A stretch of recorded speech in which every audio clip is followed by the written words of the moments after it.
Bonjour à tous. Alors aujourd'hui, je vous propose une propriété très sympa, la somme des nombres impairs. Alors, c'est très connu, hein, je n'invente rien. Il se trouve que pour n supérieur ou égal à 1, 1 plus 3 plus 5 jusqu'à 2n moins 1, eh bien ça fait un carré, c'est le carré de n, donc n carré. Et on va démontrer ça de trois manières. D'abord, en utilisant le cours sur les suites arithmétiques, et la somme des termes d'une suite arithmétique, très sympa, très rapide. Ensuite, une récurrence qu'on rédigera de façon claire et nette. Et ensuite, petite illustration graphique. Hein. Donc on est parti tout de suite. Regardons avant tout cette propriété. Premier nombre impair, c'est 1. 1, c'est effectivement égal à 1 au carré. Maintenant, prenons 1 plus 3.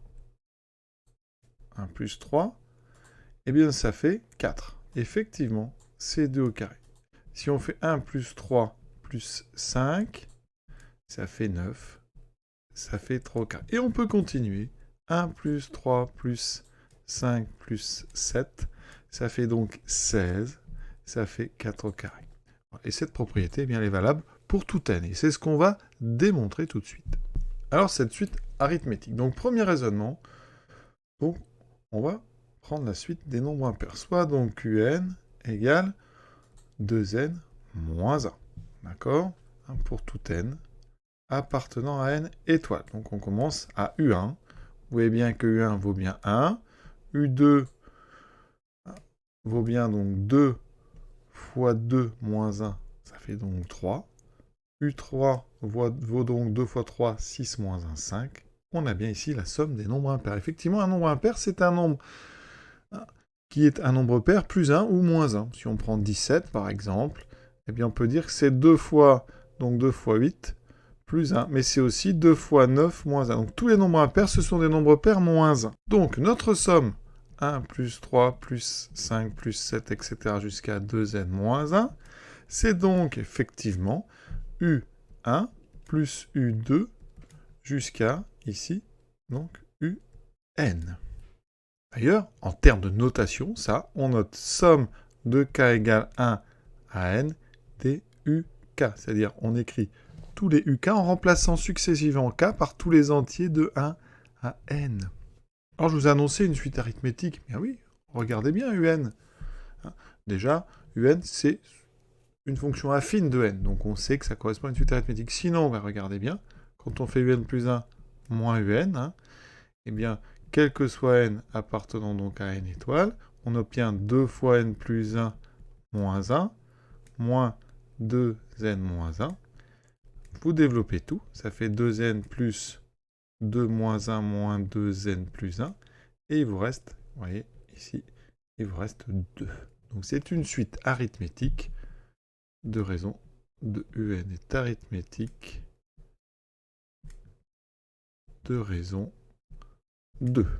Et ça tombe bien, parce qu'on sait calculer des sommes de termes d'une suite géométrique, arithmétique. Ici, il faut faire le nombre de termes. Alors des termes, il y en a combien?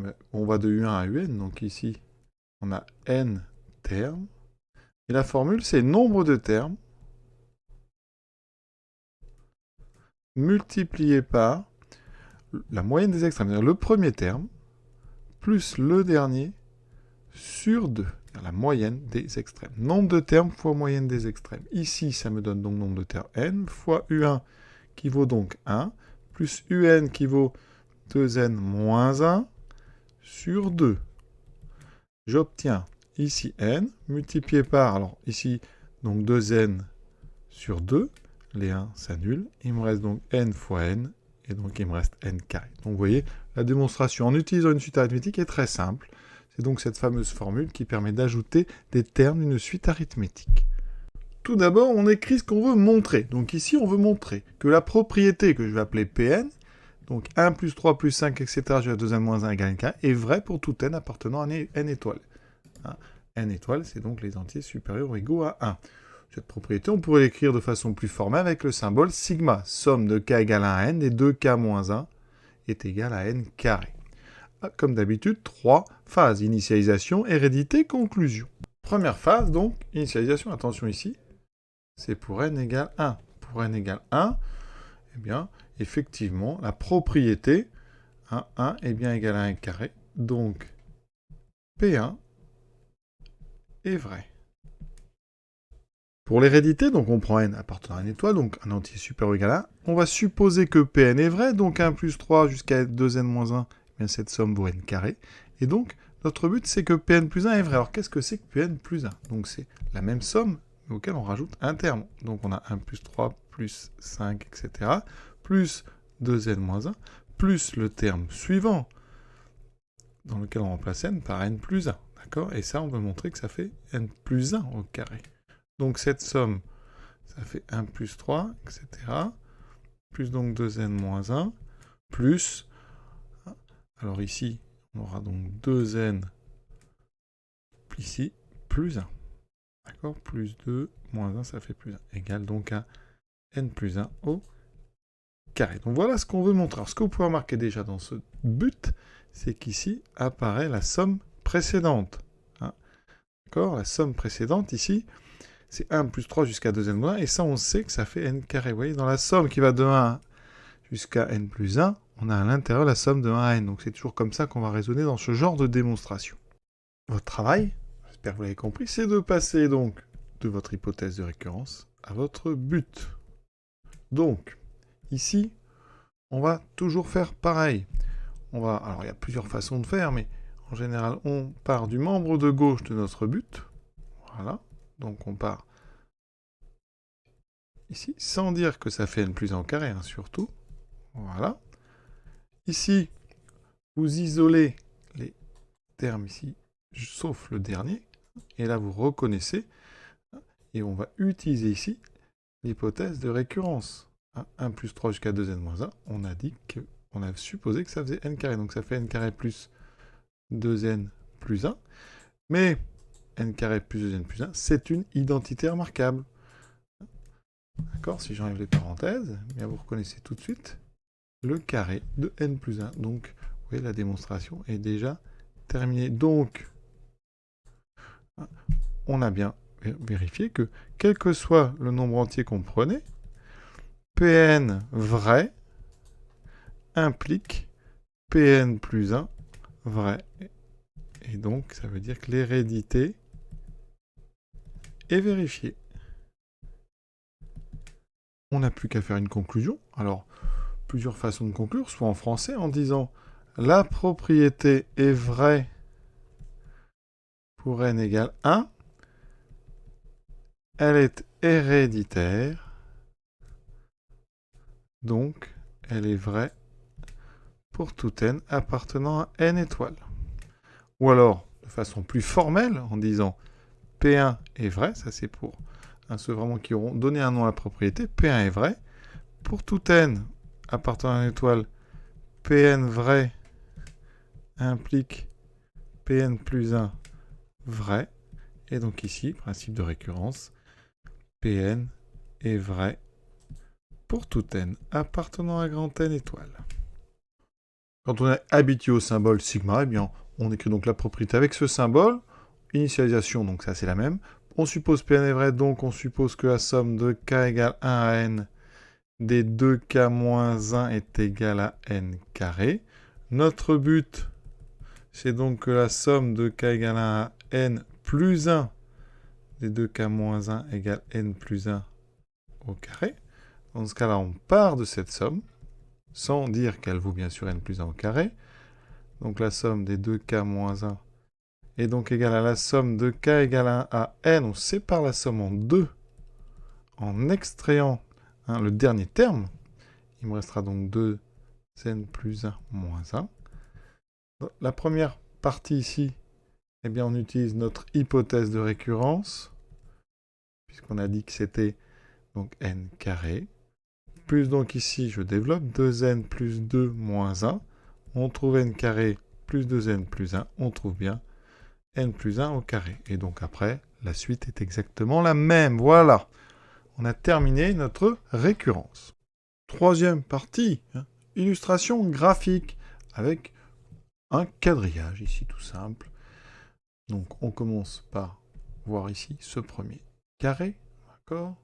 Donc ici, on a donc un carré. Et vous voyez qu'autour, on en a trois autres.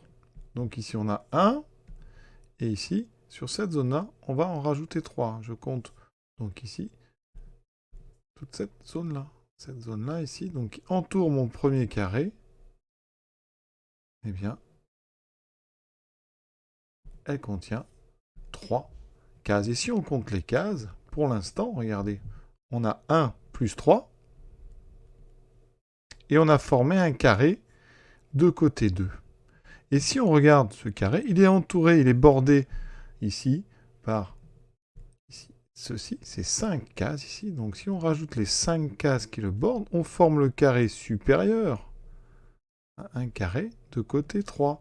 On a bien ici 5 cases qu'on a rajoutées en jaune. Et donc 1 plus 3 plus 5, cette fois-ci, ça fait bien un carré de 3 par 3. On a donc 9 cases. Et vous voyez qu'ici, ça s'illustre assez bien. L'étape suivante, eh bien, on rajoute ici donc des cases qui entourent, et vous pouvez compter, il y en a 7. D'accord? Donc ici, eh bien, on a 7 cases. On forme en tout un carré de 4 par 4, donc 1 plus 3 plus 5 plus 7 est bien égal à 16. On continue. Ici, figure supérieure, vous rajoutez ici 5 cases, puis 4 pour descendre. On a donc ici rajouté 9 cases. Et 1 plus 3 plus 5 plus 7 plus 9, c'est bien un carré ici de 5 par 5, ça fait 25. Et ainsi de suite. Alors bien sûr, ça n'est pas vraiment une démonstration, mais ça illustre très bien, et ça permet de s'en rappeler assez vite. Tout vient du fait que quand on a un carré ici de n par n, eh bien, le carré un peu plus grand, vous allez donc rajouter ici une case, rajouter ici une case, donc former ici cette figure-là, vous avez rajouté tout ça. Et donc des cases à l'intérieur de cette zone verte, vous en avez combien? Eh bien, ici, on va de n et on va en rajouter un. Donc on a ici, en fait, n plus une case. D'accord? Voilà. Jusqu'à là, on en a n plus une. Et ici, eh bien, on en a donc n plus une. C'est un carré. Si on enlève celle-ci qui est déjà comptée, eh bien là, vous en avez n. D'accord? Donc, on a rajouté n cases ici, n plus 1 dans cette zone, donc on a rajouté 2n plus 1. Donc effectivement, quand on fait n carré plus nos 2n plus 1, on tombe bien sur n plus 1 au carré. Et c'est comme ça que ça se forme au fur et à mesure. En partant de la première, on lui rajoute 3 qui va donner le carré de 2, puis on rajoute 5 qui donne le carré de 3, et etc. Et pour terminer, je vous propose une sorte de bonus en utilisant la somme des entiers. Alors la somme des entiers, c'est la somme donc, de k égale 1 à n des k, c'est-à-dire 1 plus 2 plus 3, il n'y a pas d'histoire de nombre impair, c'est tous les entiers de 1 à n. Ça, vous devez savoir que ça fait n fois n plus 1 sur 2. C'est quelque chose à connaître, ça fait partie du chapitre des sommes des termes d'une suite arithmétique. Et bien ici, on peut s'en servir. Alors c'est un peu un raisonnement peut-être pour le post-bac, mais les premières manipulations sur les sommes. La somme de k égale 1 à n des 2k moins 1, eh bien il faut savoir qu'on peut séparer ça en deux sommes. La somme de k égale 1 à n des 2k, plus la somme de k égale 1 à n des moins 1. Et après, il y a des manipulations que vous allez apprendre à faire au fur et à mesure. Ici, si on écrit, on voit que tous les nombres vont être factorisables par 2. Donc on peut sortir le 2 de la somme. Ça fait 2 fois la somme de k égale 1 à n des 2k. Et ici, eh bien, on peut sortir le moins. Donc on a séparé notre somme en 2. Alors je vais détailler un petit peu pour ceux qui ont du mal à voir pourquoi on peut sortir le 2. D'ailleurs, je me suis trompé puisqu'ici j'ai recopié le 2. J'ai sorti en fait le 2, vous voyez, de la somme. Comment ça se passe et pourquoi on a le droit de le faire? Si vous écrivez eh bien, ceci sans le symbole somme en extension, k égale 1, ça fait donc la somme 2 plus 4 plus 6, plus 8, etc. jusqu'au dernier 2n. On peut, vous voyez, factoriser par 2.